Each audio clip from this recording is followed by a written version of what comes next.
voo HK-4544 da Aerosucre tinha tudo para dar errado. E deu.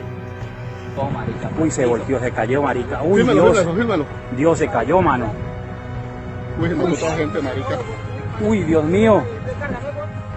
Uy, parece una mentira esta mierda, mano. A aeronave decolou com um excesso de peso. Esta terça-feira, um avião cargueiro da empresa Aerosucre caiu logo após a decolagem do aeroporto Germán Olano. Vento de cauda inadequado. Tranquilo, tranquilo, tranquilo, José. Tranquilo que ya llegamos, ya llegamos. Configurações de flaps errada. Em março, estava operando em um aeroporto que não tinha estrutura para aquele tipo de aeronave operar, um Boeing 727. Uma tragédia anunciada. Bora pro vídeo.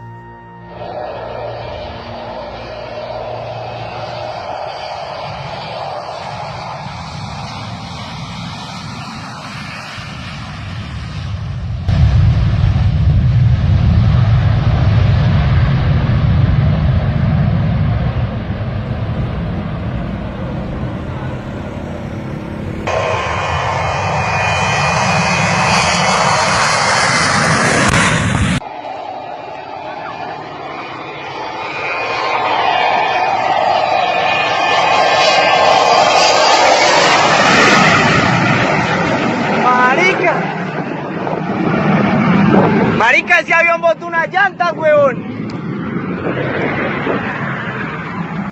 No dia 21 de dezembro de 2016, um Boeing 727-200 cargueiro da Aerosucre não conseguiu decolar ainda na pista e atravessou a cabeceira do aeroporto de Puerto Carreto. 3 minutos depois, a aeronave tendeu para a direita e mergulhou em direção ao solo. Somente um tripulante acabou saindo com vida. 3 cinegrafistas registraram o acidente. O interessante é que eles registraram nas posições mais importantes, ou seja, em cada lado, e uma distância. Relatório preliminar. Em 19 de fevereiro de 2017, o Grupo de Investigação de Acidentes e Incidentes Aéreos, GRIA, da Colômbia divulgou seu relatório preliminar, relatando que, no momento da partida, o aeródromo não era controlado, e que 2 aeronaves decolaram do aeródromo antes do Boeing 727, utilizando a pista 07 oposta. De acordo com os dados de voo e gravador de voz da cabine, a tripulação permaneceu sem conhecimento da última informação meteorológica, METAR, que indicava vento de 8 nós com rumo 010, portanto, desfavorável à decolagem pela pista 25. O GRIA informou que o manifesto de carga não foi encontrado junto aos destroços da aeronave, nem uma cópia foi encontrada no escritório do aeroporto. Até o momento do relatório preliminar, a investigação presumia que a aeronave havia partido com carga de 9 paletes pesando um total de 19.820 libras. O relatório informa como ocorreu o impacto da aeronave após sair da cabeceira do aeroporto.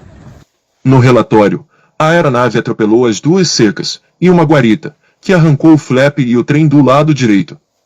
Houve chamas no motor número 3 e o rompimento das câmaras de fluido hidráulico na asa direita devido ao impacto. Este pré-impacto causou o desprendimento do trem principal direito de pouso, o seu portão a bordo, e o flap direito. Componentes que foram encontrados espalhados em um perímetro de cerca de 410 metros. Relatório final. Em agosto de 2018, o GRIA divulgou seu relatório final, indicando que analisou o peso de decolagem, a aeronave mais carga, e, de acordo com as estimativas, chegou ao provável valor de 166 mil libras. Segundo os estudos, o peso máximo de decolagem para um Boeing 727 com configuração de flaps de 25 graus teria sido de 157 mil libras, que eram as tabelas de desempenho usadas pela tripulação. Excepcionalmente para um sistema de flaps modificado, que a aeronave possuía e que permite a decolagem em configuração de 30 graus, o peso máximo de decolagem teria sido de 164 mil libras, 7 mil libras a mais do peso permitido.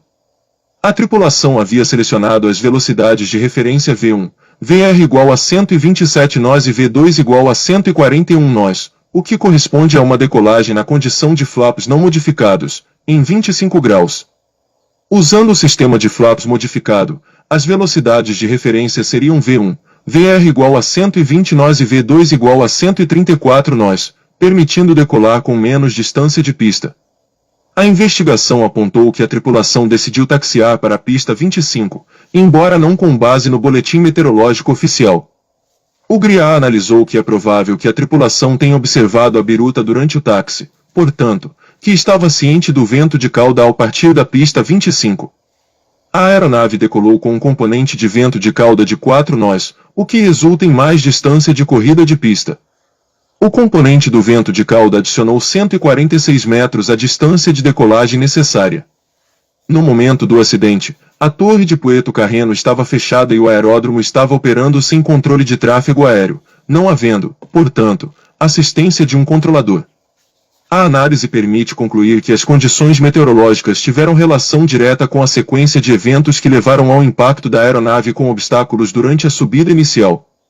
O GRIA relatou que a aeronave atingiu, na decolagem, um ângulo de inclinação de 7 graus do nariz para cima cerca de 7 segundos após o início da rotação, ou seja, uma média de elevação de nariz de 1 grau por segundo. Isso resultou na aeronave viajando 262 metros durante a rotação, enquanto em uma rotação normal de decolagem, com 2 a 3 graus por segundo de elevação do nariz, a distância percorrida teria sido mais curta, de 128 metros. A perda dos flaps internos da asa direita produziu uma sustentação assimétrica, mas não danificou outros sistemas. A perda do trem de pouso, porém, danificou as linhas hidráulicas, causando um vazamento e ocasionando a despressurização completa do sistema hidráulico, que gradualmente perdeu a capacidade de operar aíleros, profundores, slats, flaps. A parte inferior do leme aumentou o arrasto aerodinâmico. Embora não tenha sido ouvida nenhuma discussão da tripulação, é provável que o sistema hidráulico B foi igualmente afetado. Como resultado do esgotamento do fluido hidráulico ao longo do tempo, o gravador de dados de voo, FDR, registrou que a seção inferior do leme inicialmente seguiu os comandos do piloto, mas sua deflexão diminuiu conforme a pressão hidráulica foi sendo reduzida, até que o leme permaneceu em uma posição neutra, impedindo a tripulação de neutralizar a assimetria aerodinâmica do voo, mas com deflexão total do pedal do leme. Além disso, embora os controles no manche tenham sido totalmente defletidos para a esquerda, os ailerons não foram capazes de conter a tendência de rotação das asas da aeronave para a direita em decorrência dos flaps internos ainda presentes em uma asa e faltantes na outra. De acordo com o FDR e as medições, o sistema hidráulico perdeu cerca de 4,01 galões de fluido por minuto e esgotou-se em 103 segundos.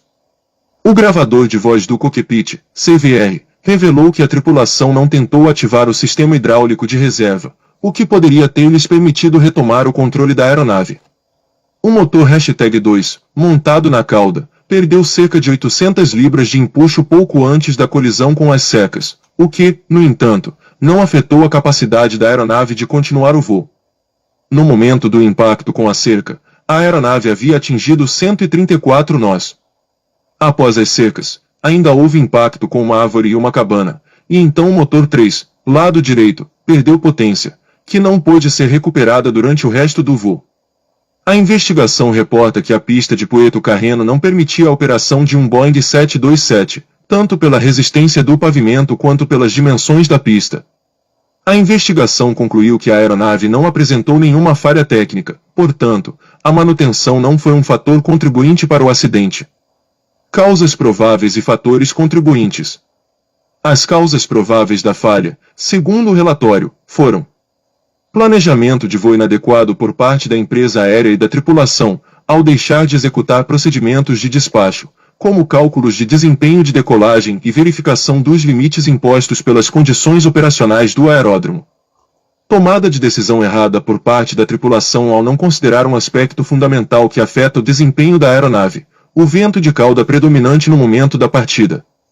Seleção incorreta das velocidades de decolagem V1, VR e V2 pela tripulação, que correspondia a uma aeronave sem modificação de flaps, o que resultou na tripulação iniciar uma rotação de 5 nós acima da velocidade exigida, o que aumentou a distância de rolagem de decolagem. Técnica de rotação de decolagem errônea aplicada pelo piloto em voo, que atrasava o levantamento do nariz e alongava ainda mais a corrida de decolagem. Perda de componentes, trem de pouso, flaps internos do lado direito, e danos aos sistemas funcionais, perda do motor #3, perda do sistema hidráulico, necessários para o controle da aeronave em voo.